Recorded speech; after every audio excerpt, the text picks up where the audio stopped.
Hey y'all, Scott Horton here for WallStreetWindow.com. Mike Swanson is a successful former hedge fund manager whose site is unique on the web. Subscribers are allowed a window into Mike's very real main account and receive announcements and explanations for all his market moves. The Federal Reserve has been inflating the money supply to finance the bank bailouts and terror war overseas. So Mike's betting on commodities, mining stocks, European markets, and other hedges against a depreciating dollar. Play along on paper or with real money, and then be your own judge of Mike's investment strategies. See what happens at WallStreetWindow.com.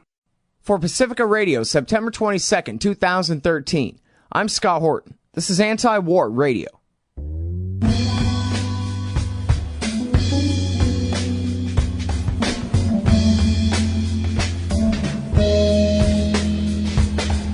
All right, y'all, welcome to the show. It is Anti-War Radio here on Pacifica. I'm your host, Scott Horton. My website is scotthorton.org. You can find my full interview archive there. Almost 3,000 of them now, going back to 2003. And again, that's scotthorton.org. And you can follow me on Facebook, Twitter, and YouTube at /Scott Horton Show. Introducing the great Gareth Porter, the independent historian and journalist from Interpress Service and truthout.org. That's IPSnews.net and truthout.org. Welcome back to the show. Gareth, how are you doing? Fine, thanks, Scott. Thanks for having me on again. Well, very happy to have you here. And, man, I got to tell you, I was extraordinarily pleased to see this headline. I think we all were. Rumors, and I think originating from the White House, that Obama may meet the new Iranian president, Rouhani, at the United Nations on Tuesday. I wonder whether you think this could be a real step forward, a real breakthrough when it comes to the talks, especially, obviously, on the red herring of Iran's nuclear program, their so-called nuclear weapons program. Sure. It's always going to be a positive. It's going to make a difference politically when the President of the United States meets with the President of Iran. That's a big deal.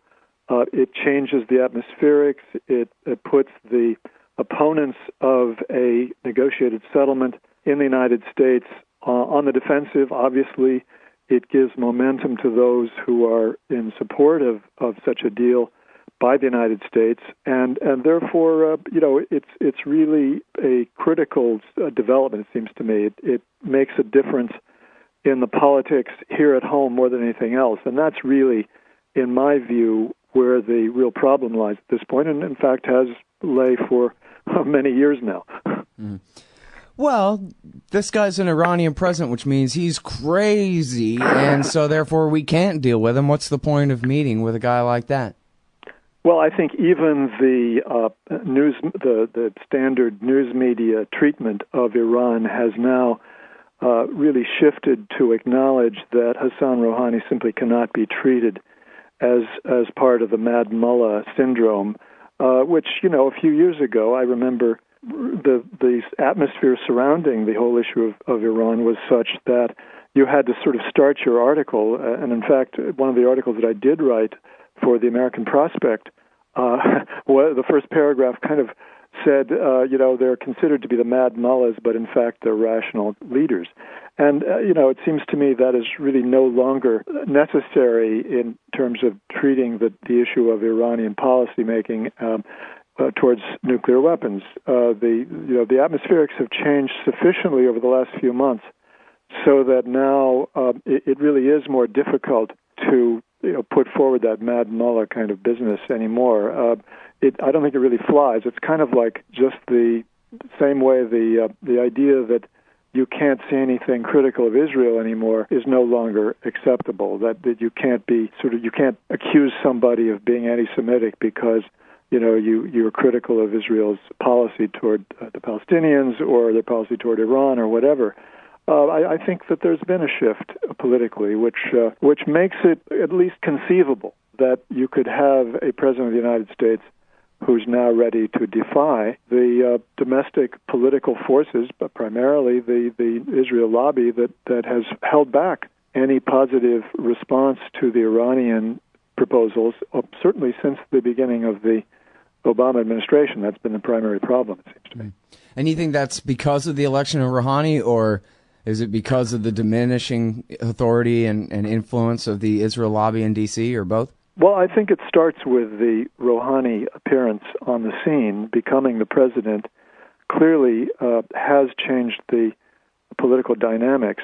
And the fact that Rouhani clearly has, been able to maneuver internationally in a way that, no previous president has been able to do is part of the atmospherics. I mean, he's clearly sending signals that Iran is going to make a serious offer and, saying all the right things about wishing a happy Rosh Hashanah to Jews and liberating political prisoners. All these things are clearly intended to foster a new sense of moderacy on the part of the Iranian government and to make it more difficult for people in Washington who want to stop this and who have been able to do it in the past to do so. That doesn't guarantee anything by any means. We're not out of the woods. I'm not suggesting that. Yeah. But I think that there's a much better possibility at this point that the lobby will not be able to simply snap its fingers and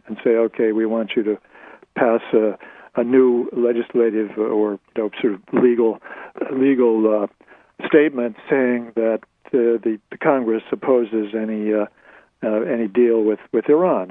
And you mentioned the weakening of the Israel lobby. Obviously, the fact that the lobby came out in favor of the administration's proposal for going to war in Syria and was roundly defeated is a good sign. I mean, this means that Congress cannot be counted on when it comes to issues that relate to the basic interests of the American people. And if Congress gets the feeling that there has been a sufficient shift in the political atmosphere in this country, it could affect the ability of the president to maneuver diplomatically. That's certainly the hope at this point. But at the same time, we have to acknowledge, look, the Congress still controls the whole question of economic sanctions. They are central to any possible deal, and there's no doubt that they are responsive still to the lobby to a great extent. So I think that there's still a very significant danger that the president could decide that he can't afford to spend his political capital on that deal. I think that's the question at this point. Right. Well, I mean, yeah, that is true. On average, grab a congressman at random. They're worse on Iran than they are on Syria, for sure. Oh, yeah, absolutely. No question about it. Although the American people and, Putin, our Putin, Obama ought to thank Vladimir Putin for intervening on his behalf. But I think the American people pretty much still set the precedent anyway that we actually can unite and agree that we don't want a war and we can stop a war before one starts. And how are they going to take that back? Right. I mean, when it comes to the question of going to war, there's no doubt that the Israel lobby simply does not have the wherewithal to alter the balance in Congress. But then when you shift the ground to Iran, it does become a much more difficult proposition. And Congress, it was the Republicans in Congress who made the defeat of the administration's proposal for Syria inevitable. Mm-hmm. And could they be counted on to do something rational on Iran? I don't know yet. I'm not so sure. No, of course not. Not even with a Democrat in the White House. Especially with a Democrat in the White House. I think that's, they're going to be even more willing to oppose a presidential proposal that involves ending or really radically diminishing sanctions. No question about that. Yeah. We're still have a serious problem. All right. Now, as far as the Iranian side in this, obviously no one can trust the mad mullahs or anything like that, but they came out with a huge trial balloon the other day in Der Spiegel, and I talked with our friend Mohammed Sahimi, Iran policy critic and professor at USC there about it, and he was saying that in the Iranian media they were saying the same thing. It wasn't just Der Spiegel. There was a real, at least, Iranian-based trial balloon. This was not something made up by the West anyway, although I guess the government of Iran is disavowing it now. I'm going to go ahead and take their word for it that they kind of meant at least the possibility they're willing to negotiate the entire existence, I guess, of the Fordo facility, the COM facility, which is all important to those who cry all day about Iran's nuclear program for whatever reason. Well, I think that's right. I mean, it makes sense from their point of view to make a deal that involves closing the Fordo facility if, in fact, it involves either complete or very, very substantial reduction in or elimination of the sanctions. I think they're going to bargain very hard. I think they're going to demand complete removal of sanctions as part of that deal. They may not be able to get that, but I think that if they were to be able to roll back the sanctions very, very substantially in a way that would alter, obviously, the implications for the Iranian economy, that would be very much worth, making a deal for closing Fordo. And that, let's face it, the Iranians have always viewed Fordo in large part as a bargaining chip. It has been explicitly a bargaining chip in the sense that when they were saying that they were going to begin to enrich uranium at 20% themselves, and then when they were going to actually, start turning the 20% enriched uranium into the fuel rods for their facility, the Tehran research facility, they were clearly offering the United States and the West a deal whereby if the United States were to turn over the 20% enriched uranium that they needed, or the fuel that they needed for the Tehran research reactor, they wouldn't continue to enrich to 20% themselves. They would accept that deal. And the United States simply refused that deal when it was first offered in 2010.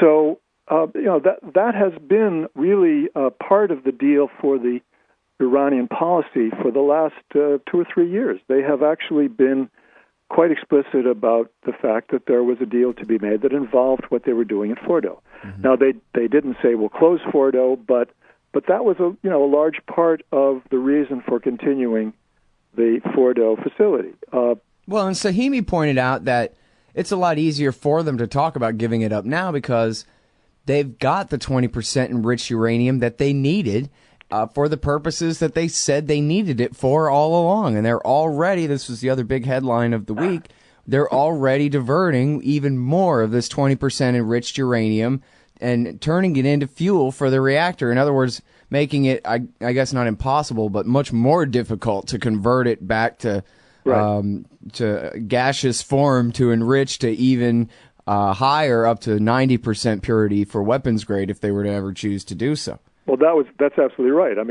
They are really, they're in a position now to supply the fuel rods for the Tehran research reactor for some time to come, and they didn't really need to continue it, and they were trying to come up with some rationalization for continuing 20% enrichment, which in some cases sounded a little bit far-fetched, such as submarines and so forth. Even higher than 20% they were talking about. But I think that's absolutely true. That they were simply enhancing their bargaining position, and the bargaining position now is such that if they were to be able to get a deal involving the significant reduction of sanctions, and a large part of the sanctions, then there's absolutely no reason for them not to go ahead with that deal. So I think that this is far more than simply propaganda or an idea that somebody had. I think that it's very probably the intention of the government to make that kind of a deal. Mm-hmm. And again, I think the problem is going to be on the American side, not on the Iranian side. Well, do you think it's fair to say that at this point the Americans would probably settle for the ceasing of any enrichment up to 20%? Say, for example, at least the freezing of Fordo, if not its complete dismantlement. It's the Israelis that'll settle for nothing here. Yeah, the Americans have wanted a deal to end 20% enrichment. It's just that they were unwilling to really give up anything of significance to get it. They offered really no substantive reduction in sanctions in the round of negotiations in the past year, the last 2 years. Yeah, they were talking about, we'll give you some spare airplane parts. Yeah, that we've been denying you. It was an insult. The Iranians quite correctly regarded that as an insult and just didn't take it seriously. And it was not a serious negotiating position. It was the Israeli negotiating position, in effect. And of course, we know, and I've written about this myself, that the Obama administration has indeed followed a practice of essentially giving the Israelis a veto over their negotiating position before they go into each round of talks with the Iranians on this question of 20% enrichment, or 20% enrichment on one side and the sanctions on the other. And so there's a problem here that the administration still hasn't settled. And again, I have the hope that maybe that might change, but I think that it's a pretty big stone being rolled up a hill there. And now the election of Rouhani in Iran has done nothing to change the calculus, as the politicians like to call their thinking, in Tel Aviv, right? Benjamin Netanyahu seems to consider Rouhani no different than Ahmadinejad, and Iran no less of a threat, and their civilian nuclear program no less of a threat than back, a few months ago.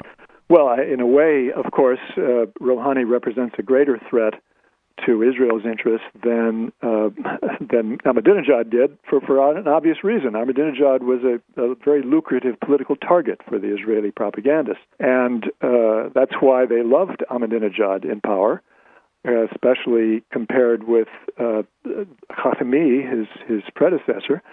And, that's why they're very upset about Rouhani being in power, because he's such a difficult problem for them politically. And as I tweeted, was it last night or the night before? Last night, I guess. The Israeli cries of pain and anguish over the present situation with regard to potential negotiations has nothing to do with the threat of Iranian nuclear weapons. It has to do with the threat of a possible deal between the United States and Iran. What has always motivated the Likud party's policy toward Iran for the last 10 or 15 years has been the desire to avoid any rapprochement between the United States and Iran for a whole host of reasons. It takes away the kind of leverage that Israel has had over U.S. policy in the region, and diminishes in a way that the Israelis find extremely threatening the special relationship between the United States and Israel. So that's the real problem that the Israelis are having with potential negotiation of an agreement with Iran. So the American establishment, you think, for the most part, for their American reasons, their grudge for the Iranians declaring independence back in '79, they're pretty much over it. They are more or less, or at least seemingly, they're much more willing to compromise now than they've ever been. But still, the Israelis haven't budged, and that's the big monkey wrench in the works. Well, I mean, it is the biggest monkey wrench. It's not the only one. I would also point to the fact that there's a Saudi factor as well. There's a Saudi and other Gulf Sheikhdom factor, and it's both a political diplomatic factor, but in addition to that, it's a factor that involves very, very lucrative contracts for the Pentagon's allies in the private sector for arms sales.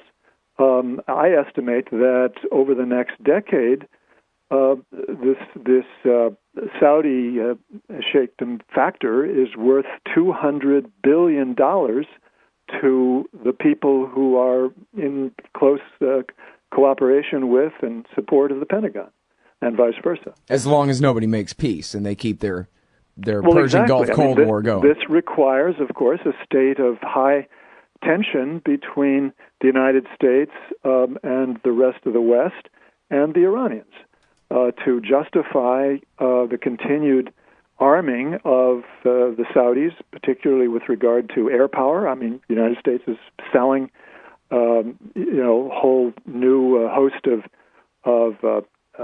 aircraft to the Saudis, which could be used in a war with Iran. The same thing for UAE, for the United Arab Emirates, and of course, this also involves very lucrative contracts for missile defense systems with the Saudis and other Sunni Arab regimes. And these are very important sources of profits for the military-industrial complex. I mean, it's one of the sectors which is continuing to be profitable. So, particularly in a period when there's a threat of sort of decline in profits on the part of Lockheed Martin and others like them, this is a very important factor. And I'm going to suggest in my book on the politics of the Iranian nuclear scare, which I'm calling manufactured crisis, that there has been a factor here of the Pentagon, not really wanting to change U.S. policy toward Iran, not being willing to come out and say, we think it's time for the United States to have rapprochement with Iran, in large part because they don't want to lose that opportunity for continued selling of major contracts for both anti-missile systems and for aircraft to the Saudis and other Gulf sheikhdoms. Oh, man. Well, we just need to get in a good accountant to crunch the numbers for the Lockheed guys and show them how much more money they could be making if they were arming Iran, too. After all, the Iranian Air Force is made of American F-14s anyway, from leftover back when we owned their fascist dictatorship. So, seems spare airplane parts all around, guys. Come on. You're right in a sense that that's a very lucrative but potential source of contracts for the United States in a distant future.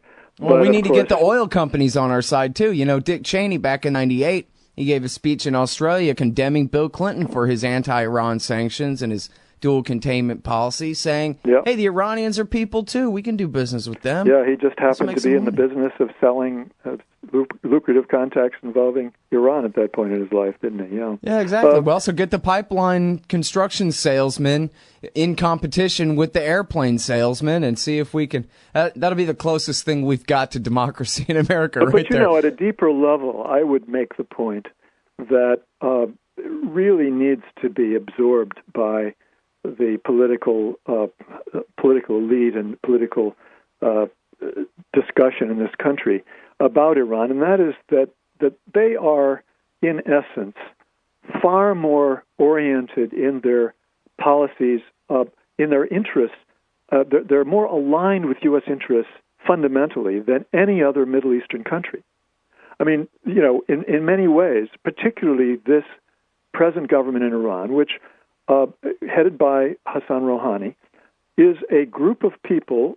It's aligned with former President Hashemi Rafsanjani, who from the beginning, from the time Rafsanjani came into office as president in the 1980s, in the late 1980s, 1989, 1990, his idea was that he wanted to open up the Iranian economy to be integrated completely into the world economy, and that meant finding a way of reaching a rapprochement with the United States.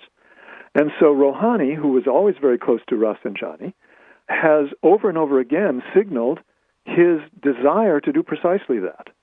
And this is a guy who clearly over the years has tried to guide Iranian policy in a direction that would keep the option open for some kind of modus vivendi with the United States. And, I mean, the evidence is so clear on the record that it seems to me it has been just almost deliberate political blindness on the part of a series of administrations and the news media that has prevented this point from sinking in. Mm-hmm. And now, so are you talking about a reversion of the policy back to a more Reagan-era offshore balancing thing and making them fight each other versus the contain everybody, fight everybody policy that we have now? Well, I mean, if you're asking me what my policy is, my policy is one of really stopping the whole orientation toward taking one side in the Sunni-Shia divide in the Middle East, that is to say the Saudi side against Iran, and certainly taking a position that fosters understanding and reduces tensions between Sunnis and Shia as a major policy goal for the United States. This is something the U.S. has refused systematically to do for years and years, essentially because of its close relationship with Saudi Arabia. And I think this is one of the most fundamental mistakes in U.S. policy, which never gets discussed or hardly ever gets discussed. But it's time to really end that. And I think that would have so many positive results in terms of stability in the region, not overnight, not immediately, but over a period of years. I think we would see very positive results from that. Well, but I mean, is that even possible, Gareth, from the point of view of the Pentagon and those who operate the Pax Americana, that we would have a role in the Middle East that wasn't taking somebody's side against somebody, just America, the peacemaker over there, or something like that? No, it's inconceivable. I'm not suggesting that this is a candidate policy that has any chance of being adopted. I mean, you got my vote, Mr. President, but no, I mean, this is this is just my own personal view. This is one of many ways in which I think U.S. national security policy is so completely haywire, so completely opposite the real interests of the United States. But yeah, I mean, the interests of the national security bureaucracy will out until that system is brought down by a popular movement that has enough force behind it to change the political reality. Yeah. Well, you know what? I guess it takes things getting worse and worse all the time for things to get better and better, too. And we are seeing some of that political realignment. We talked earlier about the people rising up in opposition to the attack on Syria. And, of course, in the Congress, they almost came together, the left-right factions, the good left and the good right factions, in order to roll back some of this NSA stuff the last time. And there are a lot more congressmen swore to go along the next time that the bill comes up. And so, there's a lot of fertile ground to build new political alliances on when it comes to simply demanding peace and the Bill of Rights. It can be done.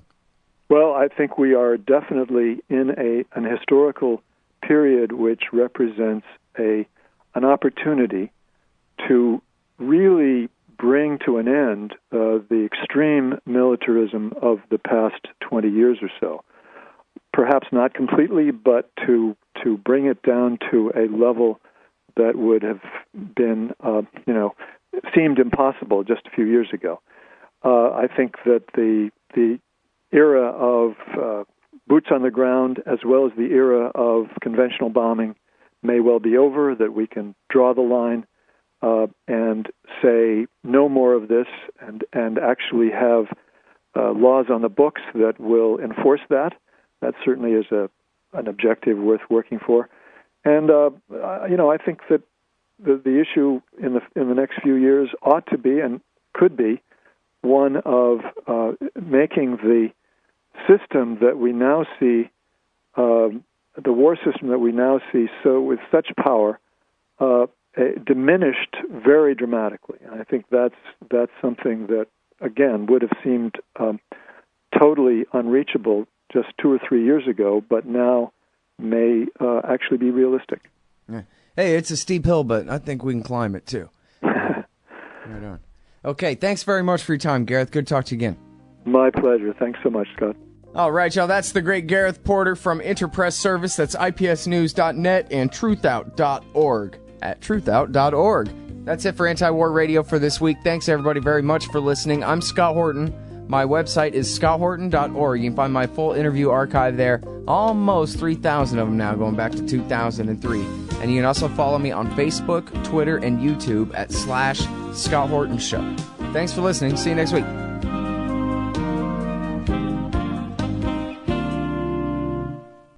Hey, y'all, Scott here. Man, I had a chance to have an essay published in the book Why Peace, edited by Mark Gutman, but I didn't understand what an opportunity it was. Boy, do I regret I didn't take it. This compendium of thoughts by the greatest anti-war writers and activists of our generation will be remembered and studied long into the future. You've got to get Why Peace. You've got to read Why Peace. It features articles by Harry Brown, Robert Naiman, Fred Bronfman, Dahlia Wasfy, Richard Cummings, Karen Kotowski, Butler Schaefer, Kathy Kelly, Robert Higgs, Anthony Gregory, and so many more. Why Peace? Because war is the health of everything wrong with our society. Get Why Peace down at the bookshop or Amazon.com. Just click the book in the right margin at scotthorton.org. Hey everybody, Scott Horton here. Ever think maybe your group should hire me to give a speech? Well, maybe you should. I've got a few good ones to choose from, including How to End the War on Terror, The Case Against War with Iran, Central Banking in War, Uncle Sam and the Arab Spring, the ongoing war on civil liberties, and of course, why everything in the world is Woodrow Wilson's fault. But I'm happy to talk about just about anything else you've ever heard me cover on the show as well. So check out youtube.com/Scott Horton Show for some examples, and email scott@scotthorton.org for more details. See you there. Hey, Scott Horton here to talk to you about this great new book by Michael Swanson, The War State, the Cold War Origins of the Military-Industrial Complex and the Power Elite. In the book, Swanson explains what the revolution was, the rise of empire, and the permanent military economy, and all from a free market libertarian perspective. Jacob Hornberger, founder and president of the Future Freedom Foundation, says the book is absolutely awesome, and that Swanson's perspectives on the Cold War and the Cuban Missile Crisis are among the best I've read. The poll numbers say that people agree on one thing. It's that America is on the wrong track. In The War State, Swanson gets to the bottom of what's ailing our society. Empire, the permanent national security bureaucracy that runs it, and the mountain of debt that has enabled our descent down this dark road. The War State could well be the book that finally brings this reality to the level of mainstream consensus. America can be saved from its government and its arms dealers. First, get the facts. Get The War State by Michael Swanson, available at your local bookseller and at Amazon.com. Or just click on the book in the right margin at scotthorton.org. Hey, Scott here, hawking stickers for the back of your truck. They've got some great ones at libertystickers.com. Get your son killed, Jeb Bush 2016. FDR, no longer the worst president in American history. The National Security Agency, blackmailing your congressman since 1952. And USA, sometimes we back Al-Qaeda, sometimes we don't. And there's over 1,000 other great ones on the wars, police, state, elections, the Federal Reserve, and more at libertystickers.com. They'll take care of all your custom printing for your band or your business at thebumpersticker.com. libertystickers.com. Everyone else's stickers suck. Hey everybody, Scott Horton here for The Future Freedom, the journal of the Future Freedom Foundation at fff.org/subscribe. Now, you know they publish great articles at fff.org every day, but their best stuff goes in The Future Freedom. It's just $25 a year for the print edition, $15 to read it online, and I got a new one coming out in September in there, U.S. responsible for Somalia's misery. Support FFF. Sign up for The Future Freedom at fff.org/subscribe. And tell them Scott sent you.